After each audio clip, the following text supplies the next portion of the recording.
नदी में नदी, नदी पर डैम, आप सभी का स्वागत करते हैं dear Parul ma'am. Welcome everyone, कैसे हैं आप सब। आज इस वीडियो में हम हिस्ट्री का लेसन नंबर 1 कवर अप करने जा रहे हैं, which is when, where and how. कब, कहाँ और कैसे। फर्स्ट टॉपिक है हमारे पास geographical framework and early human settlements. Means कुछ ज्योग्राफिकल एरियाज़ हैं जहाँ पर अर्ली ह्यूमन्स ने सेटल होना स्टार्ट किया। ये समझने के लिए कि कैसे सिविलाइजेशंस डेवलप हुई, ये समझना बहुत ज़रूरी है कि कहाँ पर हिस्ट्री अकर हुई। अब यहाँ पर हमें कुछ लोकेशंस गिवन है एंड साथ में उसकी हिस्टोरिकल सिग्निफिकेंस बताई गई है। पहला आता है बैंक्स ऑफ नर्मदा रिवर। यहाँ पर जो अर्ली ह्यूमन सेटल हुए थे उनका ऑक्यूपेशन था गैदरिंग एंड हंटिंग। इसी वजह से उनको स्किल्ड गैदरर्स और हंटर्स से जाना जाता था। सुलाइमान एंड केथर हिल्स, यहाँ पर जो ह्यूमन्स रहा करते थे उन्होंने क्रॉप्स ग्रो करने स्टार्ट कर दिए, जैसे wheat and barley. Garo hills and Vindhyas, ये एक ऐसा रीजन है जहाँ पर एग्रीकल्चर डेवलप होनी स्टार्ट हुई एंड ऑल्सो राइस एक पहला क्रॉप था जो कि विंध्यास के नॉर्थ में ग्रो होना स्टार्ट हुआ। इंडस रिवर एंड ट्रिब्यूटरीज, यहाँ पर सिटीज़ का सिटीज़ लोकेट होनी स्टार्ट हुई। Ganga river and Son river, यहाँ पर सिटीज़ की डेवलपमेंट हुई एंड गंगा रिवर का जो साउथ वाला एरिया है उसको मगध के नाम से जाना जाता था। देखो प्लीज़ यहाँ पर कुछ पॉइंट्स हैं, आप इनको नोट कर लीजिए क्योंकि ये काफ़ी ज़्यादा इम्पॉर्टेंट पॉइंट्स हैं।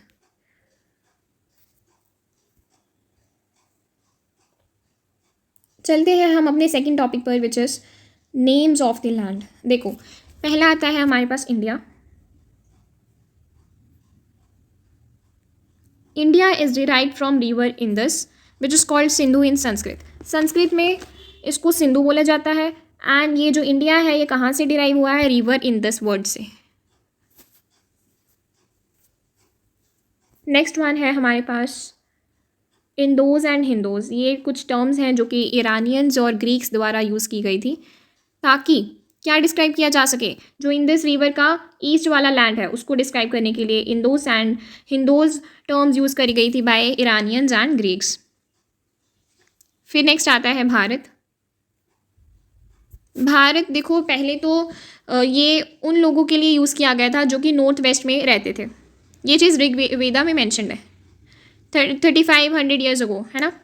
बाद में क्या हुआ, ये भारत टर्म होल कंट्री के लिए यूज़ होने लग गया। पहले सिर्फ नॉर्थ वेस्ट में रहने वाले लोगों के लिए ही ये टर्म यूज़ होता था भारत। आई होप ये दो टॉपिक्स क्लियर हैं आपको। इफ़ येस तो अगर हम चलते हैं हमारे थर्ड टॉपिक पे, विच इज़ लिटरेरी सोर्सेज। काफ़ी इंपॉर्टेंट टॉपिक है रिटन रिकॉर्ड्स। देखो हम रिटन रिकॉर्ड्स को इतना इंपॉर्टेंस क्यों देते हैं, क्योंकि हमें हिस्ट्री में जो भी कुछ हुआ, पास्ट में जो भी कुछ हुआ उसके बारे में हमें इन्फॉर्मेशन इन रिटन रिकॉर्ड्स के थ्रू ही मिलती है, right. Insights into the past. तो यहाँ पर कुछ लिटरेरी सोर्सेज हैं, जैसे पहला है मैन्यूस्क्रिप्ट्स। मैन्यूस्क्रिप्ट्स वो बुक्स होती हैं जो कि हैंड से लिखी जाती हैं। लैटिन वर्ड मैन्यू से लिया गया है जिसका मतलब क्या है, हैंड। एग्जाम्पल्स की अगर हम बात करें तो राइटिंग्स जो कि पाम लीव्स पर लिखी जाती थी हैंड के द्वारा, है ना, उसको हम मैन्यूस्क्रिप्ट्स बोलते थे। और bark of the birch trees which are found in Himalayas में ये ट्रीज मिलते हैं देखने को, है ना। अगला लिटरेरी सोर्स है रिलीजियस लिटरेचर। रिलीजियस लिटरेचर से हमें नेम से ही क्लियर है, रिलीजन से जो भी कुछ बेस होगा वो इन टेक्स्ट में लिखा जाएगा कि पास्ट में कौन सी रिलीजियस प्रैक्टिसेस हुआ करती थी, कौन से रिलीजियस बिलीव्स थे। वेदास, पुराणास ये इनमें मेंशन होते हैं, है ना। महाभारता वाला time period, Ramayana, that is called religious text literature. Third comes secular literature. इसमें रिलीजियस राइटिंग्स नहीं इन्वॉल्व होंगी, नॉन रिलीजियस राइटिंग्स हैं जैसे लॉ, साइंस, ड्रामा, ये सब इन्वॉल्व हैं। अर्थशास्त्र जो कि कौटिल्य द्वारा और चाणक्य एंड कौटिल्य द्वारा कंपोज करी गई थी। फिर अगला आता है हमारे पास फॉरेन रिकॉर्ड्स। देखो फॉरेन रिकॉर्ड्स क्या होते हैं, जैसे ट्रैवलर्स होते हैं ना, वो इंडिया में आए थे पास्ट में, उन्होंने इंडिया के बारे में नॉलेज अटेन करनी थी, इसी वजह से उन्होंने कुछ रिकॉर्ड्स पीछे छोड़ दिए इंडिया में, that were considered as foreign records. उनको फिर फॉरेन रिकॉर्ड्स का नाम दे दिया गया, जैसे इंडिका बाय मैगेसनेस।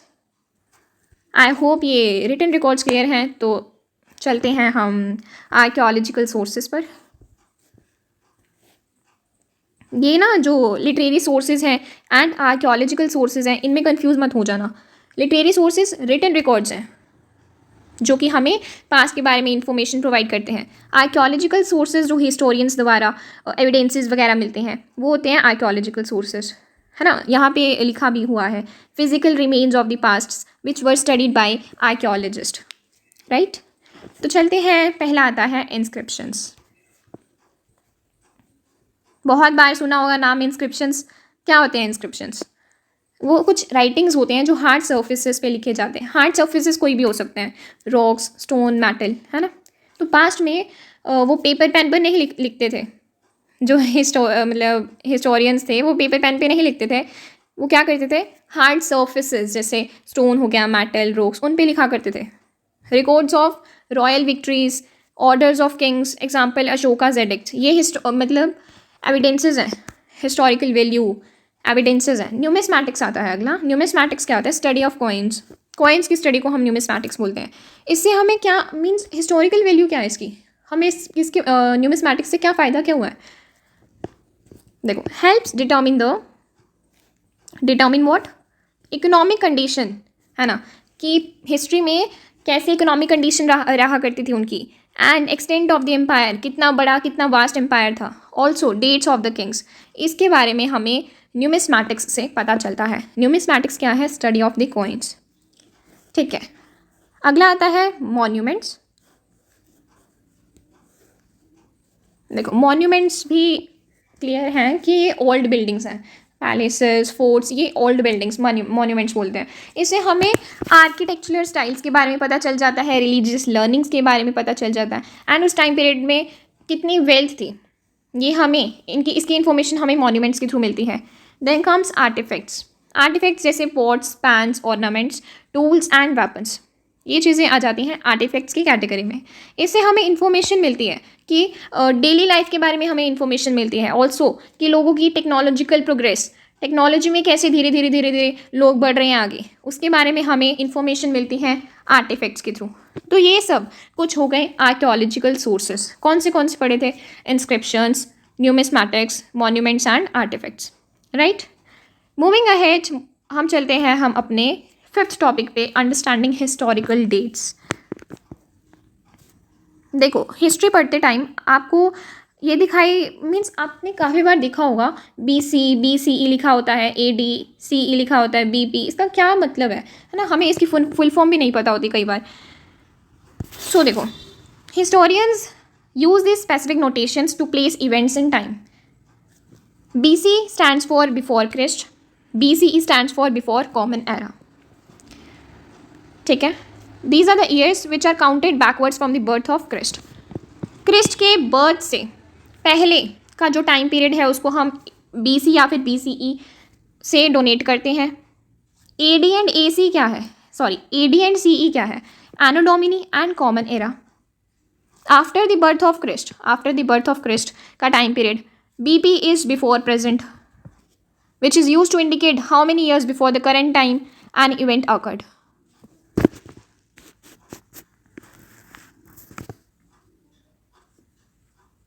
अगर ये हो गया है तो हम चलते हैं अपने सिक्स टॉपिक पे, विच इज़ की सोशल ग्रुप्स एंड हिस्ट्री। देखो,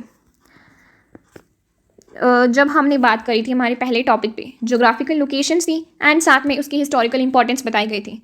तो हमने बात करी थी बैंक्स ऑफ नर्मदा रिवर पे, जहाँ पे जो अर्ली ह्यूमंस थे उनका जो ऑक्यूपेशन था मेनली क्या था? गैदरिंग करना एंड हंटिंग। तो जो मतलब ऑक्यूपेशन के बेस्ड पे लोगों को कैटेगरीज में डिवाइड कर दिया गया था, ठीक है, ग्रुप्स में डिवाइड कर दिया गया था। तो वही कुछ ग्रुप्स हैं जो अब हम स्टडी करने जा रहे हैं। पहला आता है गैदरर्स। गैदरर्स, ये प्लीज़ आप नोट डाउन कर लीजिए दोबारा से, इंपॉर्टेंट है। गैदरर्स क्या है? जो रूट्स, फ्रूट्स, फॉरेस्ट प्रोड्यूस को कलेक्ट किया करते थे। पेस्टोरलिस्ट्स क्या है? जो एनिमल्स को रेयर द एनिमल्स, जो एनिमल्स को रेयर करवाते थे एंड ऑल्सो एक जगह से दूसरी जगह पर जाया करते थे, वो थे pastoralists. Crafts persons, they were specialised in making the specific goods, pottery, jewelleries, है ना, वीविंग करने में जो थे groups, they were called craft persons. Merchants कौन थे? ऑफकोर्स वो ऐसे लोग जो कि ट्रेड में इन्वॉल्व थे, है ना, जो ट्रैवल करते थे इन कैरावान्स और the ships to the different lands, distant lands, right. So ये थे मर्चेंट्स। ये कुछ कैटेगरीज थे, कैटेगरीज ऑफ ग्रुप, है ना। ऑक्यूपेशन के बेस पे उनको डिवाइड कर दिया गया था, gatherers, pastoralist, craft persons and merchants. Moving ahead, अब आता है हमारा last topic of this chapter which is importance of sources. कि सोर्सेज जो अब हमने पढ़े उनका क्या क्या इंपॉर्टेंस क्या है हिस्ट्री में। देखो, सोर्स क्या है, information found from manuscripts, inscriptions and archaeology, ये सोर्स हो गया। हिस्टोरियंस क्या कौन होते हैं, हिस्टोरियंस एक ऐसे स्कॉलर्स होते हैं जो कि पास्ट को स्टडी करते हैं। देखो सिंपल क्लियर बात समझो, सोर्सेज हमने पढ़े मैन्युस्क्रिप्ट्स, इंस्क्रिप्शंस, आर्कियोलॉजी, है ना, ये सोर्सेज हो गए जिससे हमें इन्फॉर्मेशन मिलती है। हिस्टोरियंस कौन होते हैं, जो इन सोर्सेज को स्टडी करके अपने हिस्ट्री को रिकन्स्ट्रक्ट करते हैं लाइक अ डिटेक्टिव।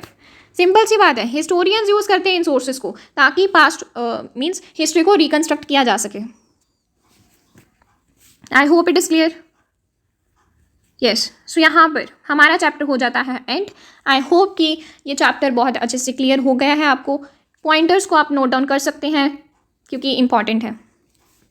फूल है गुलाब का सुगंध लीजिए, डियर पारुल मैम को सब्सक्राइब कीजिए।